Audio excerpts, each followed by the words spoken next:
in the picture. What's that? You're in the picture. So I am. We have to talk to you now. Oh no, here we go. Where are you from? I'm from Canada. And how long are you here? Been in Australia now for about, 8 months almost?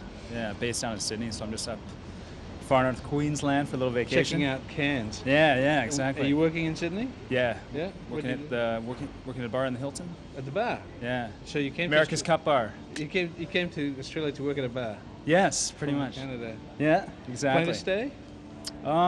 Yeah. Well, You like it? well, I love it here, Yeah. but my visa runs out in October, so can't work after that. You have to get married. Exactly.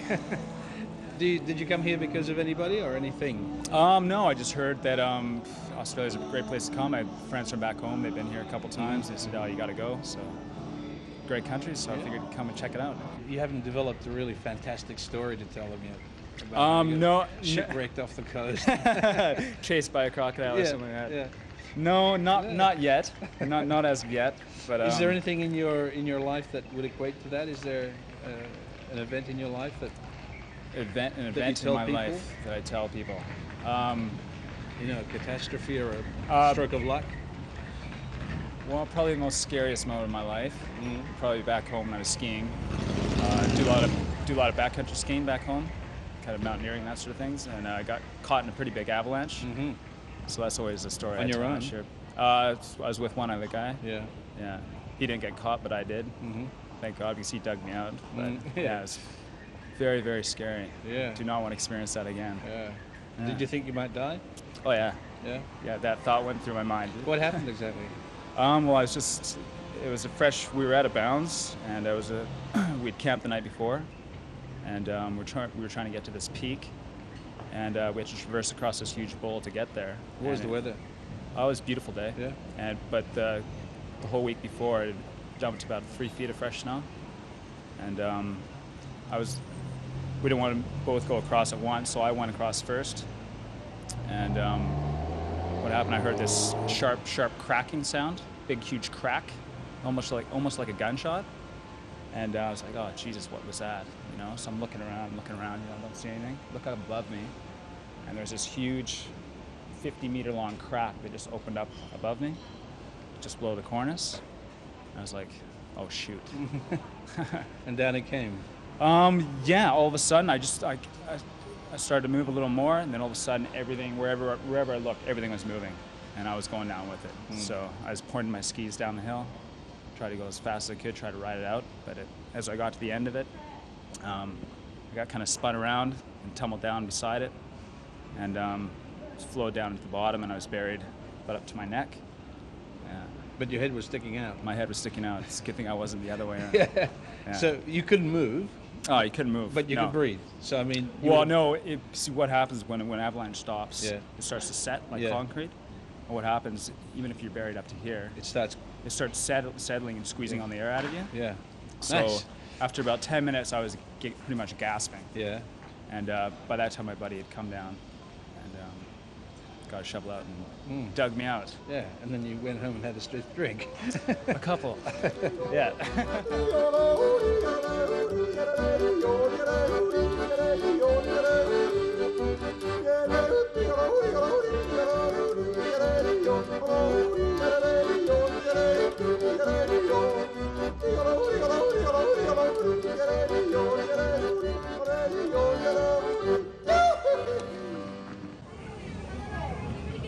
Hi there. Hi, What's your name? Nicole. Nicole. We're Yeah. from SBS. Oh, Doing a okay. little documentary. How long is this your stall? No, I work for Leanne Fradiano. Right. So you just stand here and you spruik, and Yeah. how long do you do it in one stretch? From open time, which is about 8:30 something, till whenever we close. Tiring? Very. What do you do after when you finish here? What do you do? Like as in, what do I do when I Like, finish? do you just go to bed and go to sleep? Sometimes. Yeah. We usually go out and party. Do you? Yeah. How long is the show? This show, 3 days. 3 days and 3 parties? Yeah. No, not 3 parties. Not 3 parties. No. Big party on Sunday night. Terrific. And what do you do when the show's not here? When the show's not here, I travel with them. Oh, do you? Yeah. So you travel, this is what you do. This is what I do. How long have you been doing it? About 2 years. Is it good? Love it. You get to travel a lot. Get to travel, see the whole countryside, get paid for it. So Meet you've lots been- of people. What sort of places do you go? Like all the regional centres? Go everywhere. Yeah. Like next week I'll be in Brisbane. So I've been in all the suburbs and that from Northern Territory, Queensland, New South Wales, Victoria. And how I've long seen you- everything. And you obviously you like it, tiring, Love but you it. still like it. Yeah. Why? What do you like about it? I like meeting people. Yeah. Do you meet people? I meet lots of people. Yeah? They meet don't just heaps come of and have a people. throw and then go? No, meet lots of people, and plus when you go out, you Yeah. know, you get to meet people while you're out. Where are you originally from? Brisbane. You're a Brisbane girl? Yeah. Where do you get the stud in your tongue put in? Brisbane. Brisbane? How Yeah. long ago? 2 years ago. Is it going to stay? I think so. You've got used to it. You don't even know it's there anymore. No, I don't. Do you have a special person in your life? Married or? No. Does it interest you? Oh, it does, but I'm not looking. Yeah. You're too busy having a good time. If it happens, it happens. You know, you never find it when you want it. That's so, true. Yeah. You know, So when you were a little girl, is this something you wanted to do? yeah. Really? Yep. So you got what you wanted? Yep. I've been waiting for years. I went all through high school and everything. I wanted to finish and get some qualifications, have a job for a long time, you know, do some TAFE before I came and did it, so I had something to go back to. And did So- you do that? I did it. Yeah? Yep. Well done. So how did you get the job? In Brisbane, one of the shows, I walked up and asked if they had any jobs going for travelling. They said, yep, started. That's it. You didn't have to prove anything. No. So is this just one of the things that you do? As in on the showgrounds? This stall? This stall, this is one of. I do the balloons, lucky tickets, do all of them. Help pull down the rides. It's good. Sort of like being with a circus, isn't it? Kinda, except there's more colours, lots of lights. I love the lights. Hello. How are you, mate? Good. No, that's not your name. Ralph? No, not Ralph, not Ralph. Only when you're sick and you're spewing over. Ralph. My name's Andrew. That's good. Andrew, how are you? Somebody's Good. shooting at us. They are. Yeah. Don't worry about that. You're Missed. safe. Sorry, I So- didn't catch your name. Nick. Nick. Yeah. You local? Yeah. Yeah, Me local stop boy. long here. That's You stop Papua, long. Papua New Guinea. You know, I was brought up there. So, Oh, were you? Yeah, me stop long Port Douglas. Yeah. Yeah. How 5 did you get years. here? My yacht. You're actually down that way. I was watching you guys down the marina, and Yeah. I got my yacht just parked there. Ah, on a yacht. Yeah. It's the What- Malachi. Actually, you guys should come out sailing on Wednesday. What are you doing? We'll be gone. Gone? Yeah. Yeah? We're gone today. All right. What do you do with the yacht? Is it a business? No, it's my big. I built it 60-foot yacht, Hmm. and basically, This is your life's dream, or? well, it was One of them. Yeah, one of them. Yeah. But no, apart from that, yeah, I do a free sail on Wednesdays. Yeah? And go out here for an hour and a half and For come anybody back. who's around? Anybody who turns up. Yeah? I get a Jim Beam cola out of it. That's pretty cool. But yeah, that's basically, you know, So that keeps you busy for the day. for the day. What about the rest of the week? That's classified. That's classified. No, Sounds as though actually, you're having too much fun. well, yeah, there's only so much I can say, but normally I'm in the jungle hunting, which is crocodiles and crabs. Mm. And only recently I've evolved from catching the way I catch the crabs Yeah. to hunting them the same way as the croc does. Oh, yeah. So a couple of days ago, I finally evolved where I slid into the mud where the crocs had been. You Yeah. can see where they've been. Yeah. There's two big 14-footers up there. Yeah. And they go up the first 15, 20 feet and grab whatever crabs they can, and then they come back out. So I go up the creek the same way as the Yeah. croc does, grab the crab, Yeah. put him in my teeth, come back into the dinghy and dump it and go back in and get another one. And that's how I hunt now.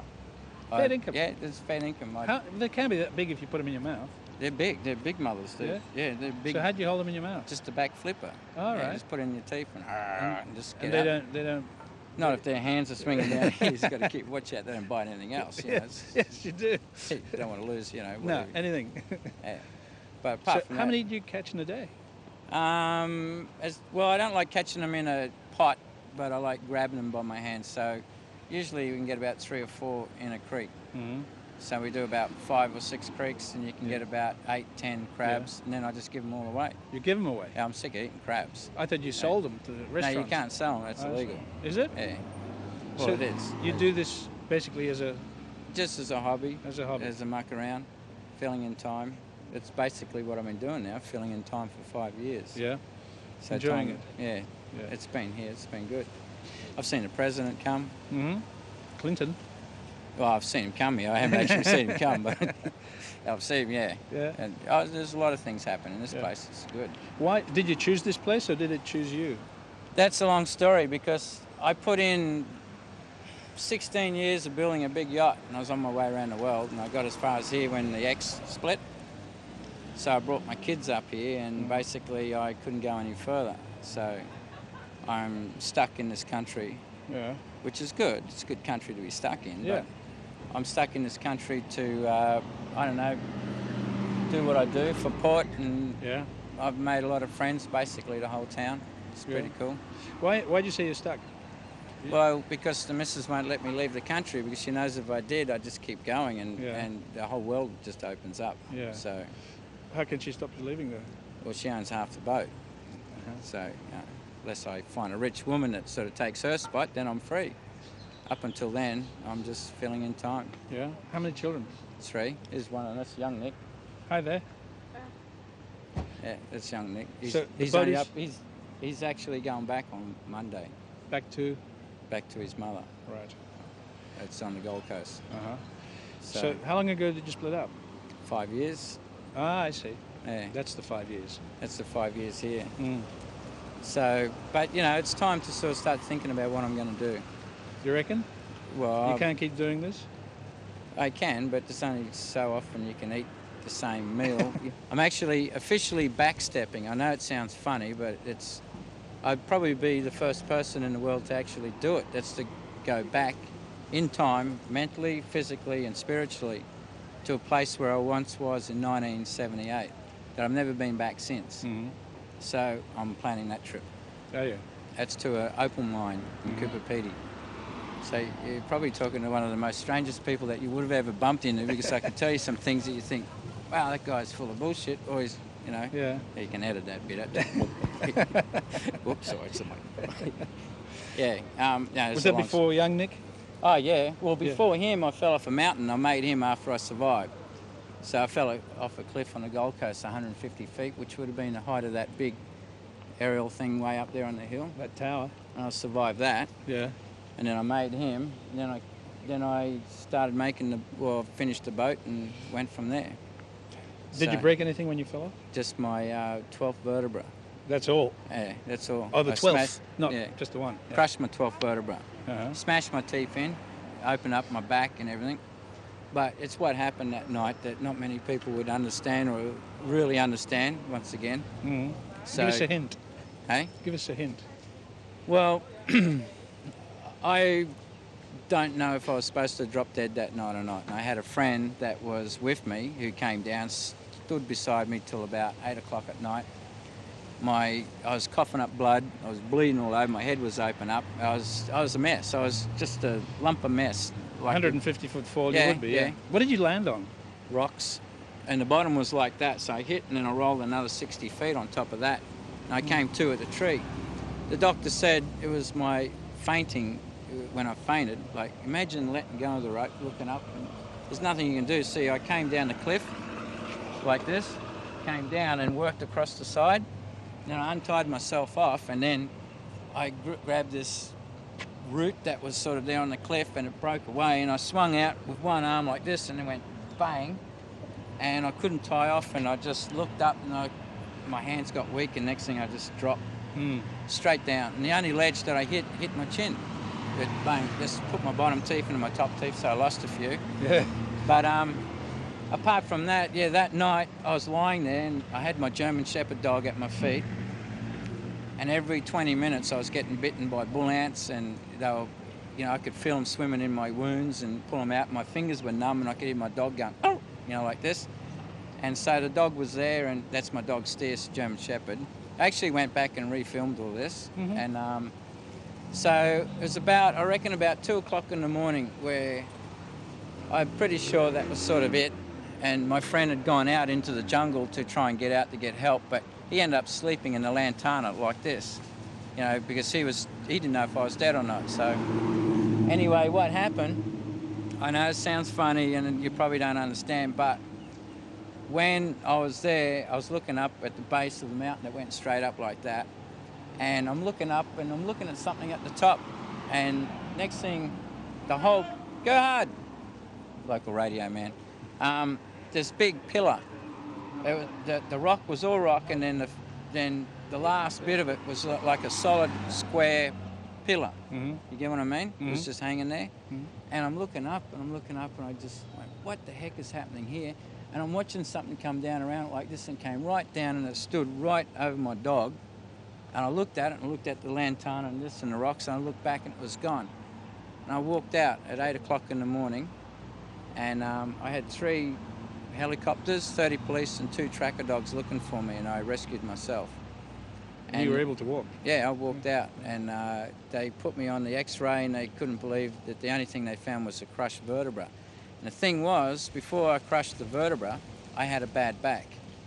And I used to go to chiropractor and the osteopath, you know what I mean? Mm-hmm. So basically from that point on, I've never been back.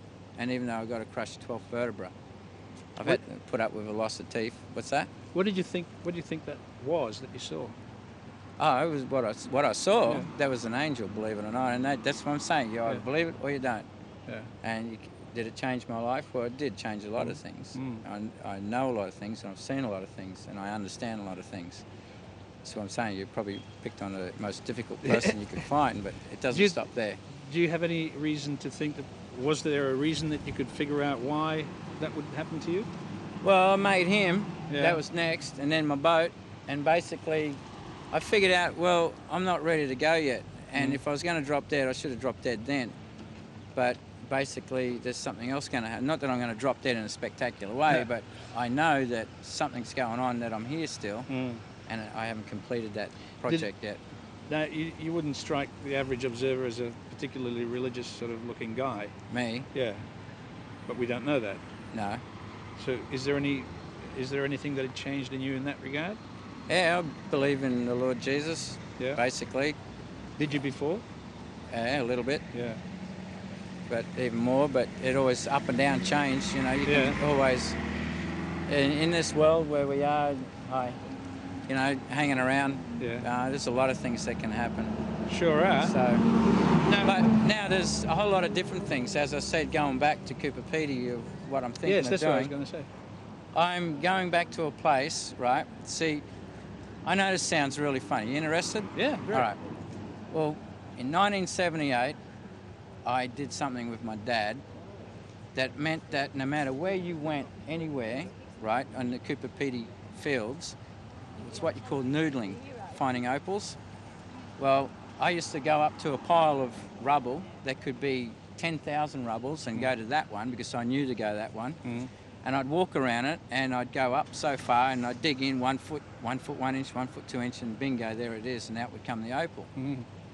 Well, I was using something to find opal.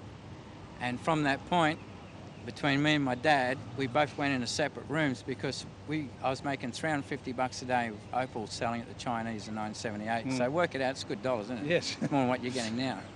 And basically, there wasn't anything that you could find or hide. In other words, if you wanted to hide that microphone somewhere up on that hill in 1978, and I was sitting with him having a coffee, then I'd take you to it. So out of that whole thing, I ended up finding dead bodies. I could give you a piece of paper that said what you ate, what you spent, how your phone calls you made, who you talked to, and everything. At the end of the day, here's a piece of paper. And that's how good I got. But out of it all, my dad and myself got our own opal mine. And it's a certain distance away from Cooper Pedy, but where it is in a prohibited area called the Woomera Rocket Range. So what I want to do is I want to go back there. My dad's now dying, and between him and me, we haven't been back. And you probably say, well, why haven't you been back? One is because between me and my dad, we're the only 2 people who could find opal too, we had Elis Cristianos and Sergio, which is Elis Cristianos, Brazilian Mafia, Sergio, which is Cooper Pedy Mafia. These were the guys that wanted us to sort of do things that, so we had to get out. Now, when we got out and came back, and a whole lot of things happening, what I was playing with, right, which is called the pendulum, okay, is what I was talking to, which I did these things with. What I was playing with basically consumed me to a certain point where I know it sounds really weird, but the things that I could do, I didn't know I could do until they happened right there and then. For instance, one guy really pissed me off at work, and his name was Bluey. He was 3 years older than me, and we were going to have this fight, but I'd come back from Cooper Pedy with something different. So Bluey left the boat that I was working on, went into the next factory and saw my boss standing next to my boss. So I came out to punch him to get it over and done with, and he was standing next to my boss, and stuff it. So I was angry. You know when you're really, really angry? So I stood in between the two factories, and I saw where he was at least 50, 60 feet away, and I just went like that with my finger, right? I blew both his kneecaps out. He was in hospital with bone kneecap reconstruction for 6 weeks, and he was off work for 9 months. And I know that sounds funny, but that's what I was playing with, and I didn't know. The second one, when things started really getting heavy, was when my girlfriend, after I finished screwing her, she got levitated off the bed, and the only thing that woke me up was her pulling on my arm. And I know this is getting in a bit of a demonic side, but these were the things that were happening and that kept going, that I never got back to Cooper Pedy to dig the last 10 feet. If you do go back and you find that there is opal there, Yeah. what will that tell you? What would be, that's an answer. Well, it's only an answer to what we started digging. In other words, Yeah. I could have been a millionaire since I was 18. Yeah. And- Do you really want to know that? Well, it's a state of mind, Yes, really. I guess. I guess. Well, I've had the millionaires come down from the hill to see me and say, Nick, I can't even live the way you do. Yeah. Because they're all tied up. So Yeah. why would you want to be a millionaire? I mean, it sucks. True. Look at it.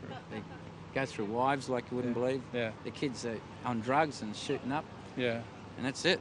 So the best thing is to be a millionaire without people knowing that you're a millionaire. The big plan is to go back. When do you think you'll do it?